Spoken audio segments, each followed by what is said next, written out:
Hello friends, welcome to the SSV official. आपण पिंपरी चिंचवड महानगरपालिकेचा previous year question solve करत आहोत.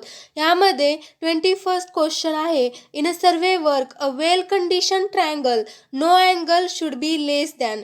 फ्रेंड्स, वेल कंडिशन ट्रायंगल जे आपण चेन सर्विंगमध्ये यूज करतो त्यामध्ये जे आयडियल ट्रायंगल आहे, आयडियल ट्रायंगल जर असा तुम्हाला क्वेश्चन विचारला, ideal triangle in a chain surveying कोणता यूज करतो, तर त्यामध्ये आयडियल ट्रायंगल असतं equilateral triangle. Ideal triangle is the equilateral triangle. जर आपल्याला इक्विलॅटरल ट्रायंगल प्रोव्हाइड करणं पॉसिबल नाही आहे, if not possible to have an equilateral triangle, तेव्हा एक कंडिशन आहे, it must ensure that no angle is less than 30 degree. 30 डिग्रीपेक्षा should not be less than 30 degree and should not be greater than 120 degree.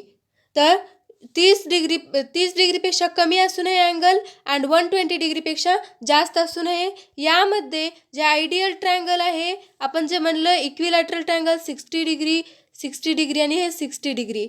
Well condition triangle means 60 degree आणि angle should not be less than 30 degree and should not be greater than 120 degree. अशा प्रकारे हे वेल condition triangle होऊ शकतं. आणि जर इल condition triangle म्हणलं, ज्याचा अँगल लेस आहे 30 डिग्रीपेक्षा, हा 20 डिग्री, हा 20 डिग्री, हा 135, अशा प्रकारे 30पेक्षा जास्त आहे, 120 डिग्रीपेक्षा पण जास्त आहे, याला इल कंडिशन ट्रायंगल असं म्हटलं जातं. वेल कंडिशन ट्रायंगल आपण प्रिपेअर्ड करतो because their apex points are very sharp. त्याचे जे अपेक्स पॉईंट्स असतात हे अपेक्स पॉईंट्स ते खूप शार्प असतात and can be located by single डॉटने ते लोकेट केलं जातं. त्यामुळे कोणतेही जे एरर आहेत ते डेव्हलप होत नाहीत, जसे की रिलेटिव्ह डिस्प्लेसमेंट यामध्ये होत नाही. सो आपला करेक्ट आन्सर असणार आहे, in a well conditioned triangle no angle should be less than 30 degree. Okay, next question पाहूयात. The maximum permissible total solid content in a water for domestic purpose should not exceed. काही महत्त्वाचे permissible limits आहेत ते पाहूयात आपण. IS code 10500/2012 नुसार जे permissible limit आहेत for different parameter total suspended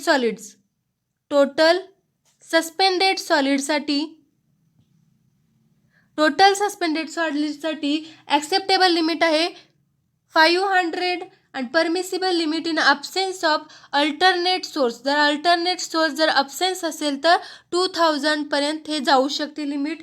नंतर टर्बिडिटी सेकंड नंबर आहे turbidity 1 NTU acceptable limit. Nephelometric turbidity unit आहे. नंतर 5 नेफ्लोमेट्रिक टर्बिडिटी युनिट हे in the case of absence of alternate source. Third number is कलरची जी permissible limit आहे ते आहे 5 true colour unit and 15 true colour unit in the absence of alternate source. Then test and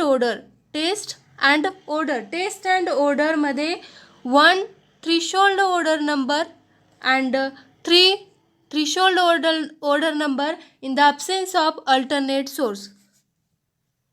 next जो आहे total dissolve solid याची permissible limit आहे 500 milligram and 2000 milligram in the absence of alternate source. हे जे limits आहेत हे खूप महत्त्वाचे आहेत, प्रत्येक एक्झाममध्ये एक विचारलेलंच असतं यामध्ये. Then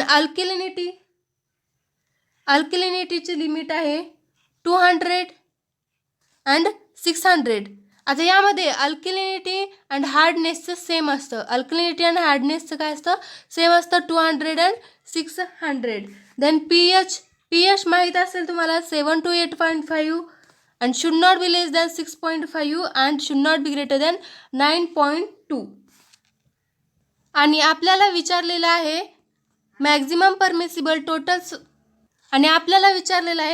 permissible total solid content in water for domestic purpose should not exceed 500 ppm. हे करेक्ट आन्सर असणार आहे.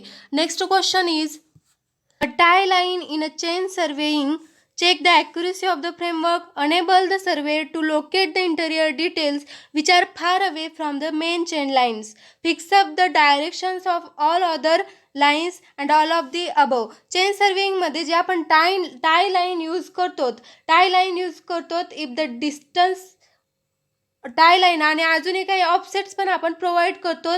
जर distance of the point or details from the chain line is very large then a long offset need to be taken. जर आपल्याला distance जर जास्त असेल, एखाद्या पॉईंटचे डिटेल्स पाहिजे आहेत, डिस्टन्स जर लॉंग असेल तर आपल्याला लॉंग ऑफसेट हे प्रोव्हाइड करावं लागणार आहे. परंतु आपल्याला माहिती आहे offset should be as short as a possible. Offset कसं असलं पाहिजे, शॉर्ट असलं पाहिजे, as short as a possible because error due to measurement of offset किंवा जर इनकरेक्ट डायरेक्शन जर असेल ऑफसेटची तर जसं लेंथ इन्क्रीज होईल तसं एरर हे इन्क्रीज होत जातात. म्हणून आपण ऑफसेट जे प्रोव्हाइड करतो ते शॉर्टच प्रोव्हाइड करतो आणि लॉंग ऑफसेट अवॉइड करण्यासाठी आपण काय करतो, टाय लाईन्स हे प्रोव्हाइड करतात. Tie lines are the lines that are run to locate the details in order to avoid the long offsets. आणि क्वेश्चनमध्ये म्हणलेलं आहे enable the surveyor to locate the interior details which are far away from the main chain लाईनपासून जर long डिस्टन्सवर असेल किंवा far away from the main chain lines असेल तर आपण टाय लाईन हे प्रोव्हाइड करतो फॉर इंटेरियर डिटेल्ससाठी. So correct answer is option B. Next question is an arrangement for backwashing is provided in. फिल्टरचे आहेत आपण 3 प्रकारचे यूज करतो, त्यामध्ये slow sand filter, rapid gravity filter and pressure filter. अशा प्रकारे 3 आपण जे फिल्टर आहेत ते यूज करतो. यामध्ये जे डिफरन्स आहे स्लो सँड फिल्टर आणि रॅपिड ग्रॅव्हिटी फिल्टरमध्ये फर्स्ट आहे इफ्लुएंट फ्रॉम प्लेन सेडिमेंटेशन मधलं जे इफ्लुएंट आहे ते आपण स्लो सँडसाठी यूज करतो. इफ्लुएंट फ्रॉम प्लेन सेडिमेंटेशन आणि या प्लेन सेडिमेंटेशनला कोणतीच प्री ट्रीटमेंट करायची गरज नाही, जसं की कोॲग्युलेशन, फ्लॉक्युलेशन अँड सेडिमेंटेशन करायची काहीच गरज नाही. दुसरं जे आहे रॅपिड ग्रॅव्हिटी फिल्टरमध्ये या जे इफ्लुएंट आलेलं आहे त्याला कोॲग्युलेशन करण्याची गरज असते. कोॲग्युलेशन, फ्लॉक्युलेशन आणि सेडिमेंटेशन या प्री ट्रीटमेंट करण्याची गरज असते. नेक्स्ट जो पॉईंट आहे rate of filtration. Slow sand फिल्टरचं जो रेट ऑफ फिल्टरेशन आहे ते as compare to rapid sand filter हे कमी असतं. 100 to 200 litre per hour per metre square हे रेट ऑफ फिल्टरेशन आहे slow sand फिल्टरचं.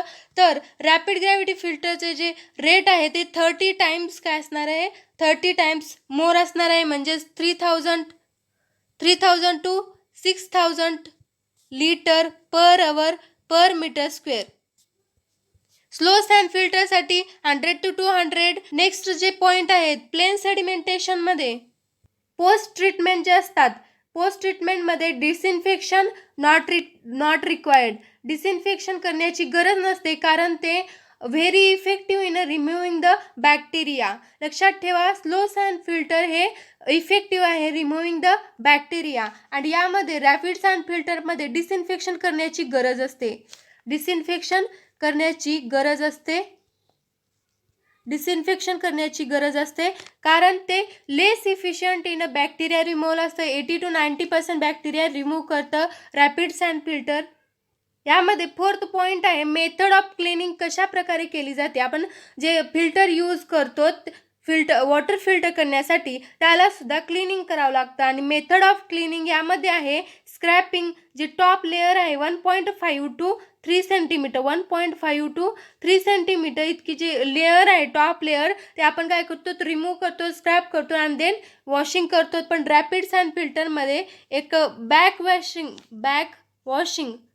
Back washing with compressed air और विदाउट कॉम्प्रेस्ड एअर आपण यूज करतो.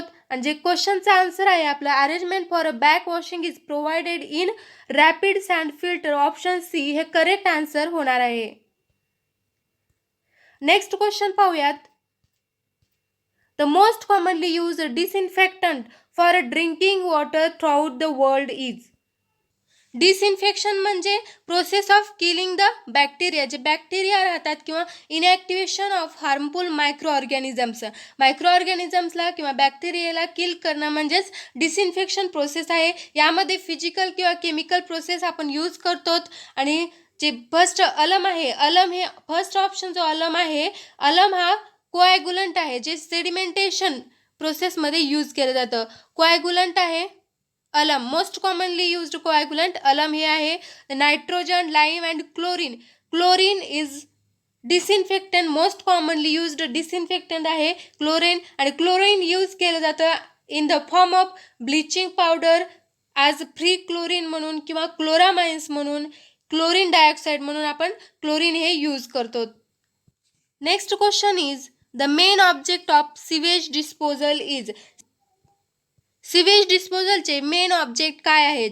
To dispose of properly human excreta to a safe place before it creates unhealthy condition in the locality. हे correct statement आहे. To dispose of waste water from an एरियामध्ये जे waste water आहे त्याला dispose करणं so that it may not become breeding place for mosquitoes.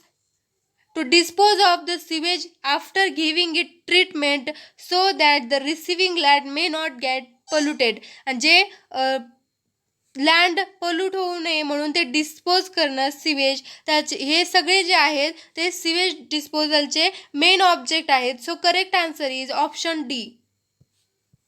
Okay, next question is in any closed traverse, if the survey work is correct, then the algebraic sum of latitude should be equal to 0. Latitude म्हणजे आपण एखाद्या ऑर्डिनेटचं projection measured on north south डायरेक्शनला केलं जातं. Latitude ही L cos theta असते. आणि जे नेक्स्ट आहे algebraic sum of departure should be equal to 0. Departure म्हणजे projection measured parallel to east आणि वेस्ट डायरेक्शननं मेजर केलेलं आणि departure is L sine theta. The sum of northing should be equal to sum of southing. जर आपल्याला error free plotted traverse काढायचा आहे, तर त्यामध्ये summation of latitude is equal to 0, summation of departure is equal to 0, summation of means याचाच अर्थ northing equal to southing, summation of northing equal to southing होतं किंवा summation of easting is equal to summation of westing होतं. तर यामध्ये हे सगळे option जे आहेत ते करेक्ट आहेत. Option D all of the above is correct. Next question is the traffic capacity of a highway is always compared to traffic volume. Traffic capacity म्हणजे maximum number of vehicle. Maximum number of vehicle जे रोडवर असतात or capacity of road to accommodate the traffic volume. आणि त्या रोडची capacity किती आहे, ती ट्रॅफिक व्हॉल्यूम किती अकोमोडेट करू शकतो, ही ट्रॅफिक कॅपॅसिटी असते. ट्रॅफिक व्हॉल्यूम म्हणजे number of vehicle that pass a given point on a highway. एका तासामध्ये किती नंबर ऑफ व्हेकल पास होतात एका पॉईंटला, ते ट्रॅफिक व्हॉल्यूम. आणि जे मॅक्झिमम ट्रॅफिक व्हॉल्यूम ॲकोमोडेट करतं ते ट्रॅफिक कॅपॅसिटी. म्हणजे ट्रॅफिक कॅपॅसिटी ही मोर असणार आहे than the traffic volume. Okay, next question is in a survey work and arbitrary surface with reference to which the elevation points are measured and compared is called as datum surface. Datum ही एक arbitrary surface आहे, त्यापासून आपण एखाद्या पॉईंटचं काय करतो, elevation major करतो आणि त्याच आर्बिट्ररी सरफेसला आपण डाटम सरफेस असं म्हणतो. नेक्स्ट जो ऑप्शन आहे लेवल सरफेस, जो अर्थचा सरफेस आहे त्याला लेवल असणारा जो सरफेस आहे त्याला लेवल सरफेस म्हणलं जातं. हॉरिझॉन्टल सरफेस हे लेवल सरफेसच्या टँजेंटमधून पास होतो. And vertical surface he plum लाईनला पॅरलल असते.